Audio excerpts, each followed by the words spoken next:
All right, so welcome back. Now I can see Roxanne, Lynette, and Michelle you got kicked out, but are they back in?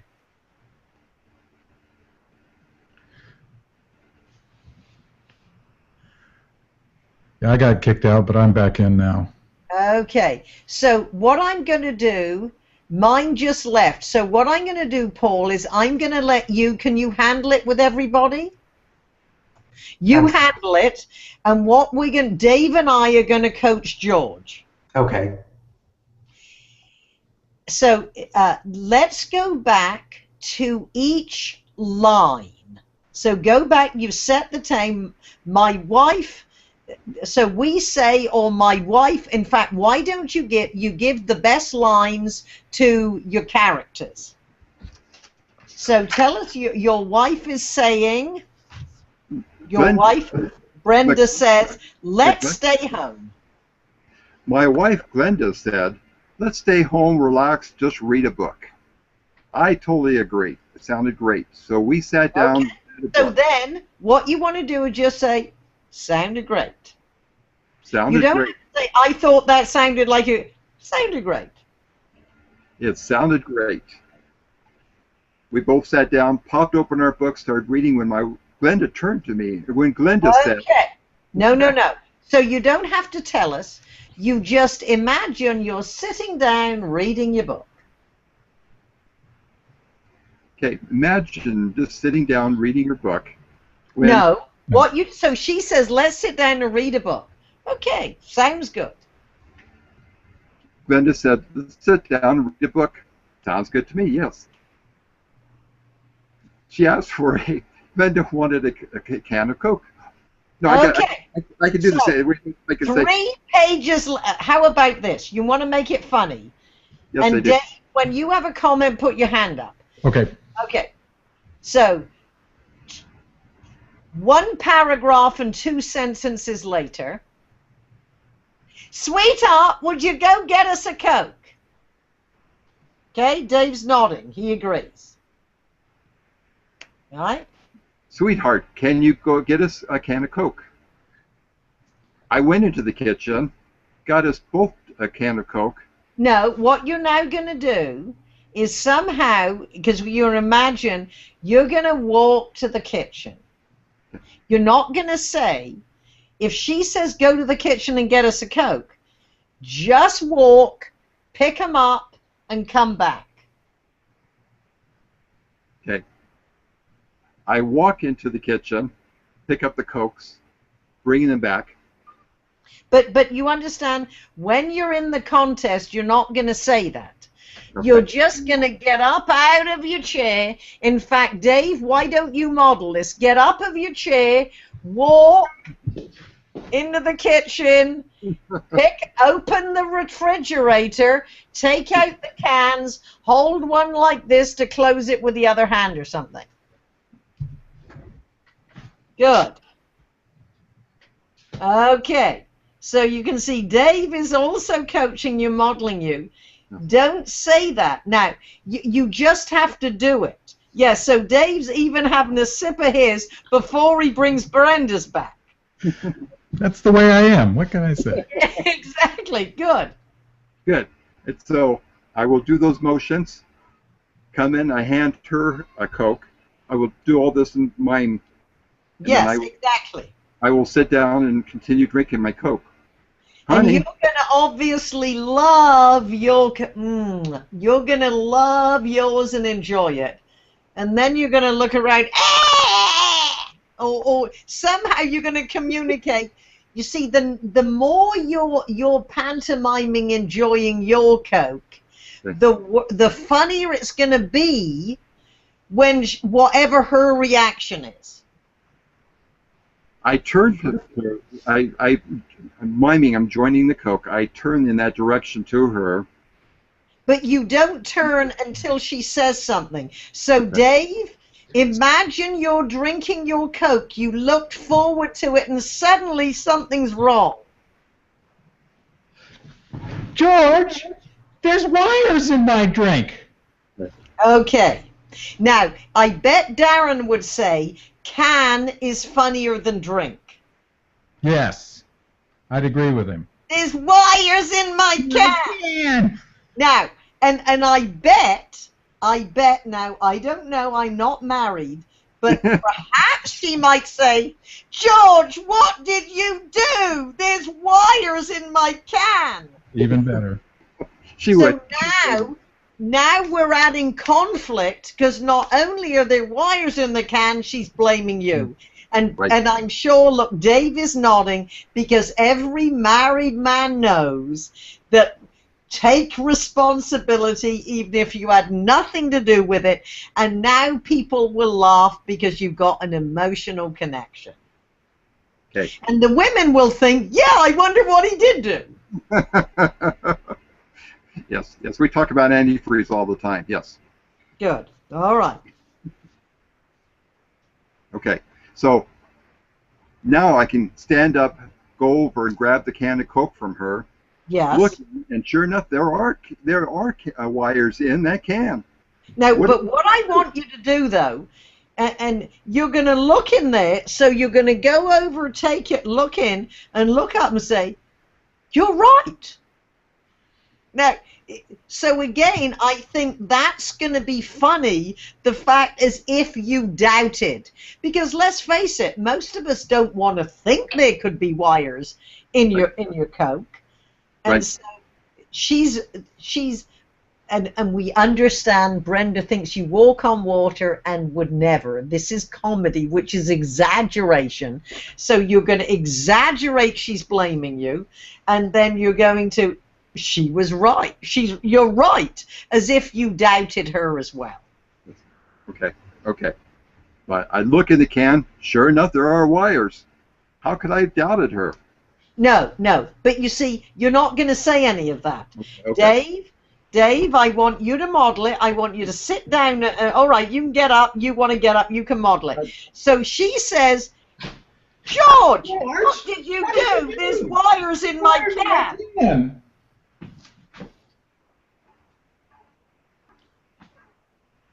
There are wires in there. No, but what I want you to do, Dave, is say, you're right. You're right. There are wires. Okay, good. All right. All right. So now, what you have to understand, George, is your routine is really a sight gag. Okay. Whereas a lot of comedy is wordsmithing, and what we're doing is wordsmithing, is giving you tension in your relationship. And understand, the better the idea of, oh, what a nice, peaceful, the evening's beautiful, your garden never looked better. A romantic, peaceful evening in the garden, the nicer you set that tone. Okay. And it's only it's a lot of how you use the words, not only the words. And then the more that she blames you, you doubt her, and there's wires. It's the variety of motions and the facial expression that's going to make this funnier. Okay. I like it. All right. Now, we all want to know what actually is the end of the story. The police comes out. I call the police, and he comes out, and he looks at the can and calls Coca-Cola, and there was a promotion. The money was supposed to pop out of the can. There's money in the can.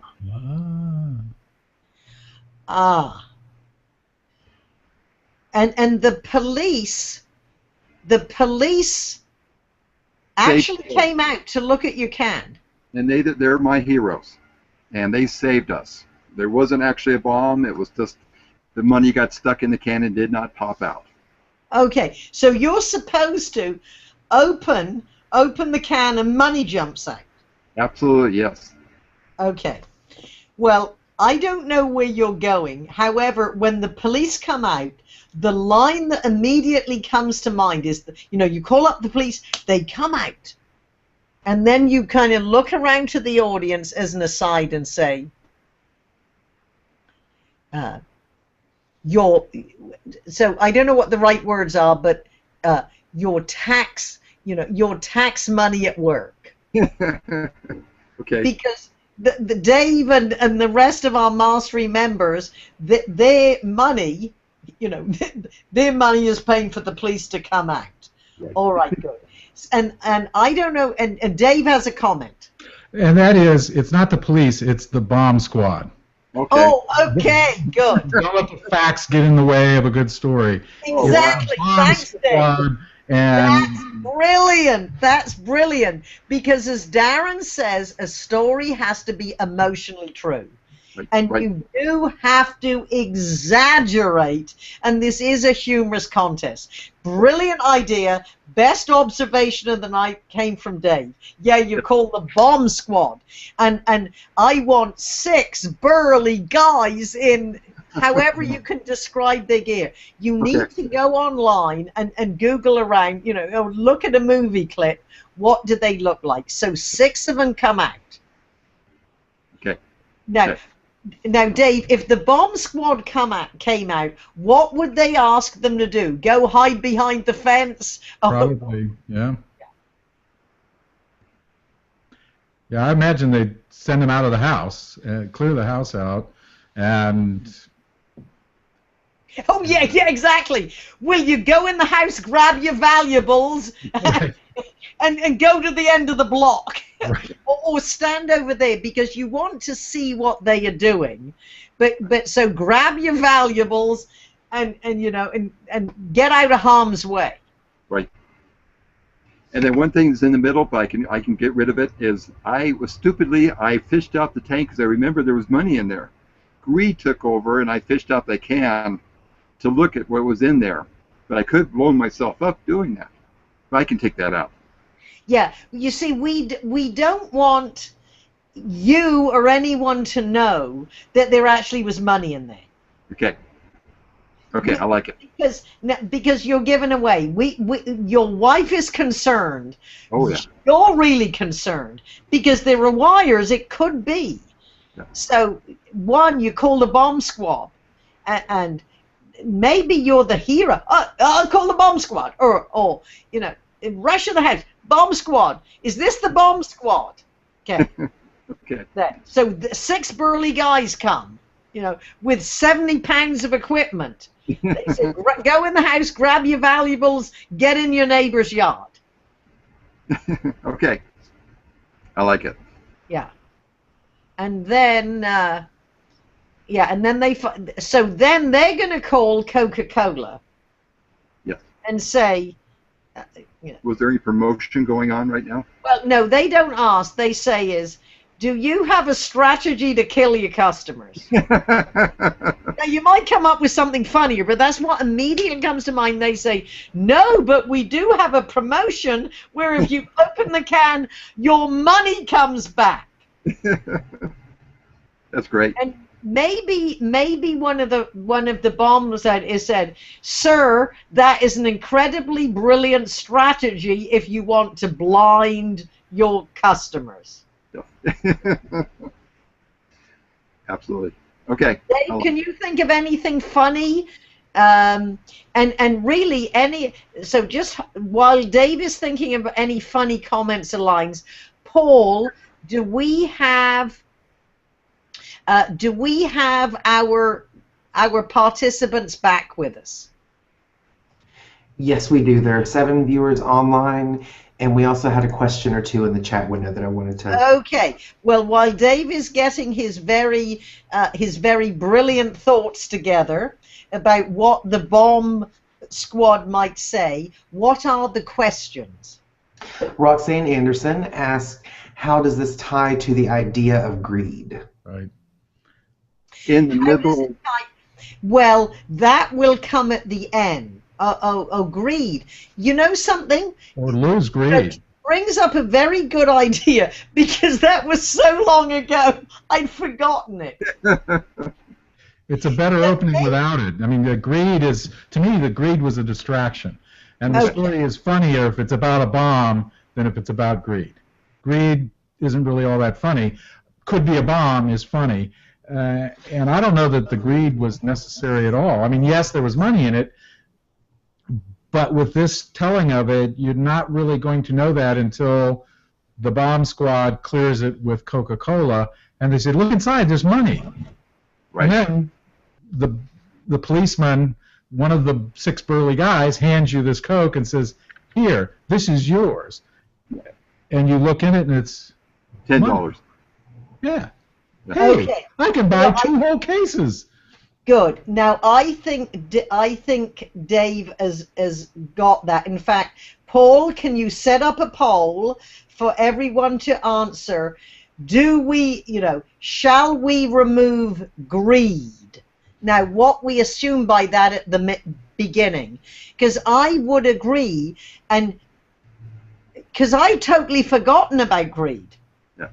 I was so focused on this is a visual sight gag that really this should come in at the end. But again, if you're calling the bomb squad and you don't know why there are wires, you must forget about the money. Right. Yes. So at the end, perhaps, and Dave, feel free to add your own comment, perhaps at the end you think, now I know why I bought 16 cases. Right. So Dave, do you have any comments? Well, I'd even throw in a robot coming into the house. I mean, one of the unmanned bomb detectors. Or I mean, if you want to go that route. Right. They could be unloaded. They were unloading the robot from the truck when somebody thought to call Coke. Right. Something like Good. that. Now, I think because again, you're adding the pressure, Dave. Pressure. Is absolutely right. So, the 6 burly guys in a robot who first goes around the lawn. Now, again, what you're going to do is George, you can pantomime the robot coming in. So the robot with the Geiger counter. Yeah. The burly guy, get your valuables, go to the next. So build this up. All right. Well, you will be glad to know that 100% of our audience, and this is exactly the creative process, 100% of the audience say forget greed at the beginning. Just start with the beautiful evening in Sacramento. Good. So Paul, what other questions do we have? There was really more, just a few comments. Just as the speech evolution was going along, Lynette Charity said that she's really enjoying the evolution of the speech and being Frippicized. And she also said, or don't be stupid, which is the title in quotation marks, step away from the can, things go better with Coke. And then Bill Brown. Oh, I love it. I love it. Now remember, she is one of our superheroes who went over to compete in Singapore. So I would absolutely say listen to her. Yeah, so that, again, great speech titles, because I know Darren in one of the coaching camps made the observation, you don't want to give away the punchline in the title. Right. So Lynette, that was a brilliant, yes. So I like that, step away with a can, things go better with, so the title could be, things go better with Coke. Yes. Or do they? Yeah. Yeah. Okay. Wonderful. So any other questions or comments? Bill Brown said the bomb squad says, here, you reach inside there. Okay, good. Okay, good. Good. Also, he said that when it's all over, should he have the robot ask for a Coke? And then Lynette also suggested that the robot could use the camera to look inside the can. And that's all. Okay. Well, good. So George, do you think all those suggestions, and they're all wonderful suggestions, do you have a group of Toastmasters or friends in Sacramento that you can brainstorm these ideas with? Absolutely, yes, I do. In fact, I'm having a meeting with them tomorrow. Perfect. Because when it's one thing if you're working with a script. When it's a sight gag, you really need the audience to be helping you understand, yes, we can see that. Or Yep. no, that doesn't look like you're opening a refrigerator. Right. Good. Okay.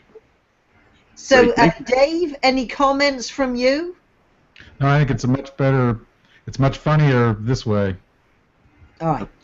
So should we go back to Dave and listen to a little bit of your story? Because I cut you off to give George a chance. So let's go back to you if you want to pick up Sure. the story part for a few minutes. Good. When I was in high school, I wanted to be on the track team. All right, good. Now what I want you to do is I want you to stand still. I want you to stand still at the beginning, even though you're going back in time, and I want you with your right hand, our left, to say, when I was in high school on the track team. When I was in high school, I wanted to be on the track team. My brother had been on the track team, and he was off at college. I wanted to follow in his footsteps. Okay, now what you're going to do, and again, this is the creative process, developing the story. When I was in high school, my goal was to follow in my brother's footsteps and be on the track team. So now you're shrinking that down. Right. When I was in high school, my goal was to follow in my brother's footsteps and be on the track team. Now, pause there. Was your brother a superstar on the track team? No, but he was on the track. He was not a superstar, but he was. Okay, well, how about this? He wasn't a superstar. I was sure I could be. But I was sure I could be. Problem was, I wasn't very fast. In fact, I couldn't find an event that I could make the team. Then one day, Coach Grove came up to me. Dave, I want you to try out for pole vault. Now, before I go on, there's something you need to know. If you were to Google pole vault, not now, if you were to Google pole vault when this call is over, of all the pictures that would come up, this is not one of them. Yeah.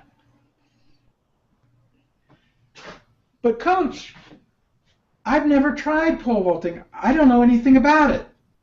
Well, that's why I'm here, Dave, to teach you how. Okay, good. Good. Now, hold there. What I want you to do is, but you weren't very fast. And then Coach, what's his name, Coach? Coach Grove. Coach Grove said, Dave, I want you to try out for pole vaulting. I know you don't know much about it, and so I want you to tell the entire story from his point of view. I don't want you to tell him I don't know anything about it. Then, when he's finished, now you can look at the audience and say, if you were to Google pole vault, or Yeah. or then you make the observation, it isn't me. Okay, good. So show it to us all in one side of the conversation. Dave, I want you to try out for pole vault. Now, I know you've never done it before, but I can teach you how, because it's real simple. You run as fast as you can, you plant the pole, you swing your legs up, you twist your body, and you land in the pit. Now, what you need to know, if you were to Google pole vaulter, and of all the pictures that come up, this is not one of them. Okay, now what I would say is, if you were to Google pole vaulting, you'd see 6'2" skinny guys. Not this. Yeah, good. So just give us an image, and again, just as we encourage George to exaggerate, Yes. maybe they're going to be 6'8" and 120 pounds. I don't know. You're going to look to have it vaguely, vaguely truthful, but feel free to exaggerate. Yeah. Good. So I'm going to ask you to sit down. So one, perhaps our attendees, do we have any questions, Paul? At this moment, we do not. Good. Then what I would like our mastery members who are watching to type in short answers to the question, what did you learn? So they don't actually have to put what, well, you can in the poll, well, no, we don't want a poll. We want them to make comments. So what did you learn watching George and Dave with their mini coaching? So just, you can make your comments. And so now I'm going to, if we can unmute George, and you can make, what did you learn? One, being in the hot seat, and two, watching Dave, and then the same question of Dave. More, because I am a clown, so I animate well. I do a mime. I was a mime. Also, less narrative, more conversation. Thank you. Thank you, Dave. Sure. All right, good, perfect. So Dave, from being coached and helping George. Well, I think it's first off, this was a great idea, and I understand Elaine Lung came up with the idea, and it is phenomenal, and I hope you can keep doing it, because it is of value to watch the process, even if you're not being coached, but especially if you are, to watch the evolution of a speech and the ideas that other people can add to it is just phenomenal. So, you know, exaggeration is the name of the game. I mean, I think that adds to almost any speech, even if it's not intended to be funny. It still needs to be. It needs to have funny moments in it, no matter what. Okay, good. Perfect. Then what we're going, so can you, Paul, I'm going to let you read the comments from our participants. Okay. We have Lynette Charity. I learned that dialogue is much more descriptive than narration. From Roxanne Anderson, I love brainstorming the possibilities. Just now from Michelle Andrews, the power of having a group collaborate on a speech is what she learned the benefit is. And then for Bill Brown, David's natural voice is a good pitch. When he speaks, it jumps about half an octave. He loses gravitas when he does that. Can he try speaking in his normal voice? And then finally, Gary McKenzie, he's reminded to show the reaction, do not tell. So show, not tell. Good, good. And well, thank you very much. And actually, Dave, you might want to, I don't know if you heard the weekly messages we had with Bill Brown on your voice. You might want to have a conversation with him. He is an expert on using your voice well, and if you've had a conversation with him, you know he has a broadcaster's voice and teaches people to do that. So his comments are always very valid around your voice. So if we can set up, I thank you for all your comments. And the first question, because this is the first time, is the first question, polling question, Paul, is one, did you like this format? And by format, I mean this virtual Google meeting, understanding that it's technology. We got kicked out, you got in again. So one, did you like that? And Dave and George can also answer that. So you click on the polls tab on the right of your screen, and it says, do you like this format for meeting? So you just click on yes, no, whichever your choice is, and then hit vote.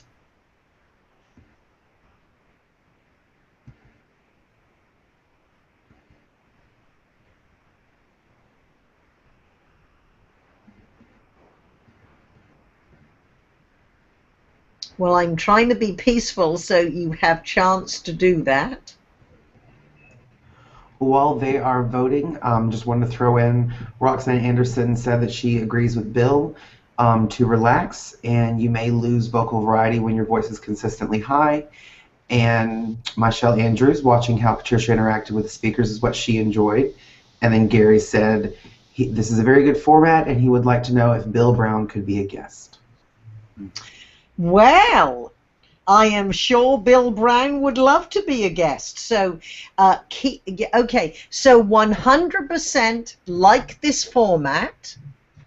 And so the next question I would like to pose is, so why don't Bill can send us a comment in the chat line if you would be open to doing that. And then the next question to set up to ask, is 2 coachees the perfect number? And while Paul is doing that, I would think, although we had 4, probably Dave and George, did you feel you had enough time to be valuable? Oh, yeah. I think even less time. I mean, it was about the right amount of time.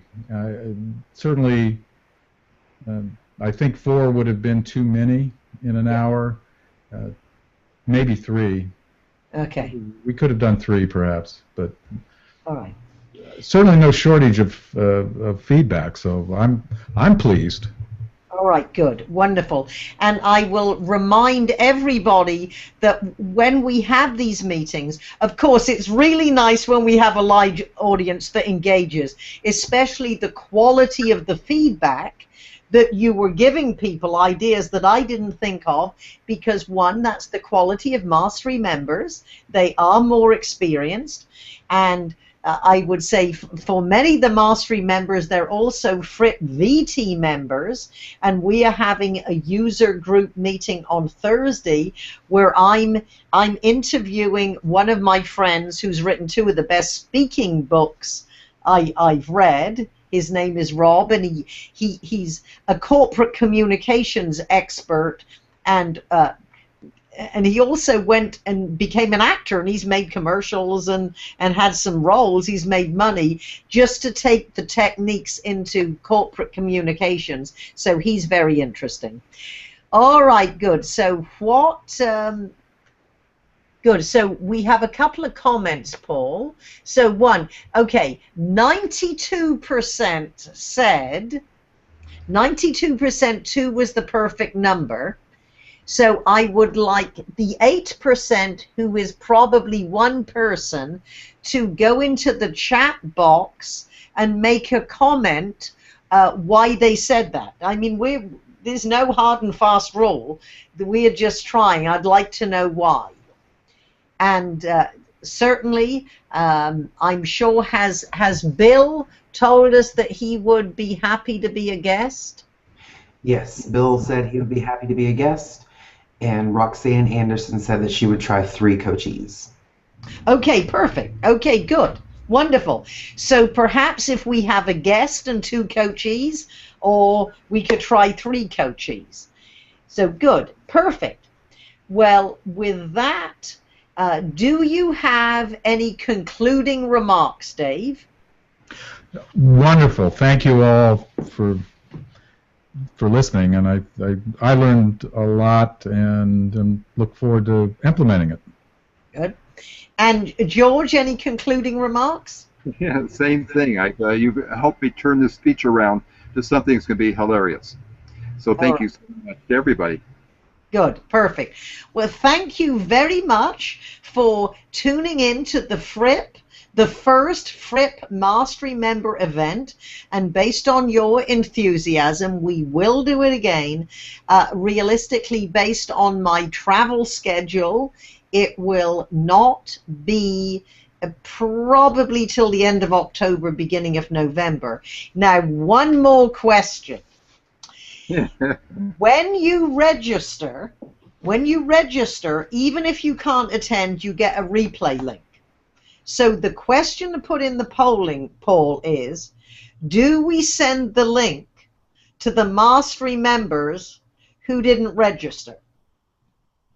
So if you say yes, it means I take the link and send it to all 31. If you say no, it just goes to the 20 who actually did follow instructions and register, whether they were here or not.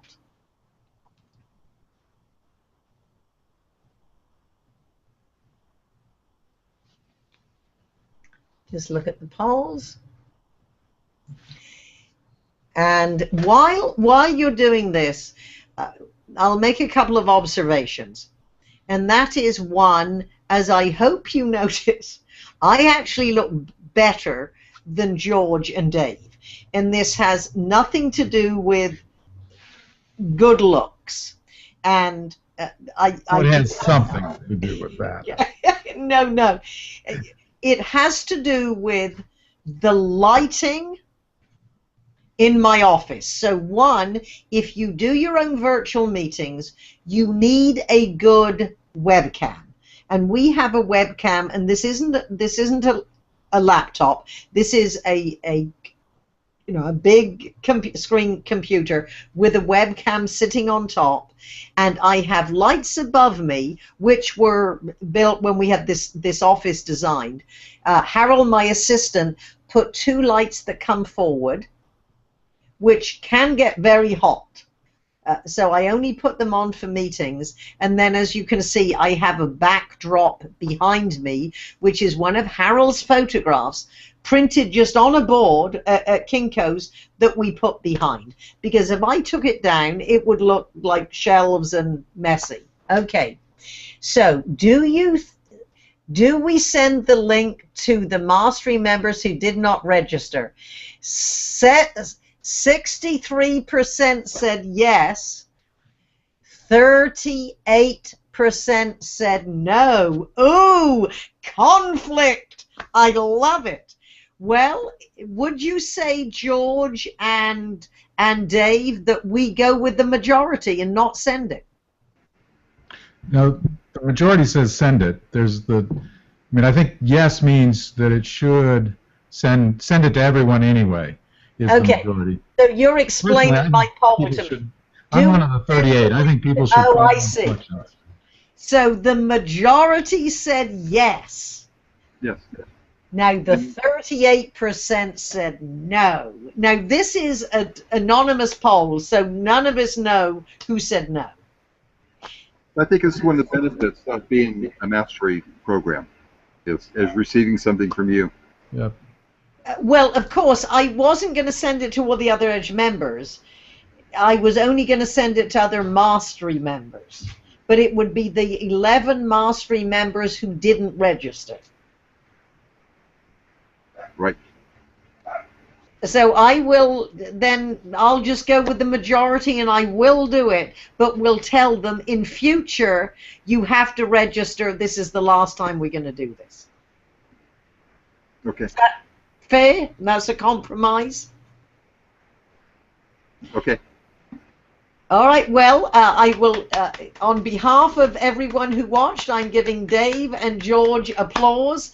Thank you very much, Paul, for solving all the problems behind the scenes. And thank you all for participating, and watch your emails. And remember what Fripp stands for: frequently reinforce ideas that are productive and profitable. Thank you. This was wonderful. Thank you, Patricia. Thank you. All right, Paul, you can now make it unlocked.